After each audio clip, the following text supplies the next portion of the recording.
এই তো কিছুদিন আগেই তো আমাদের কাছে রমজান এসেছিল, এখন দেখেন রমজানটা আবার সামনে চলে আসছে, আবার সামনে চলে আসছে। এই তো কিছুদিন আগে মাত্র জুমার নামাজটা পড়েছি, এই 2 দিন পরে আবার জুমার নামাজ।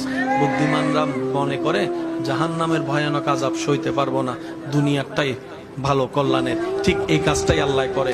আল্লাহ যদি কোনো বান্দাকে জাহান্নাম থেকে বাঁচাতে চায়, জান্নাত দিতে চায়, আল্লাহ দুনিয়াতে তার পাপ কর্মের সাজা জাহান্নাম থেকে বাঁচার জন্য দুনিয়াতে তাকে কষ্টের মাধ্যমে দিয়ে দেয়, কষ্টের মাধ্যমে দিয়ে দেয়, কষ্টের মাধ্যমে দিয়ে দেয়। কাটা ফুটাটাও গুনাহ মাফ, পা মচকানো গুনাহ মাফ, এমনকি গায়ে জ্বর হওয়াটাও গুনাহ মাফ হয়ে যায়, গুনাহ মাফ হয়ে যায়। সেজন্য মনে রাখবেন, জীবনে যতই দুঃখ কষ্ট আসুক, আপনি শুধু ধৈর্য ধরে সবর করবেন আর আল্লাহর দরবারে শুকরিয়া করবেন। হবে কি?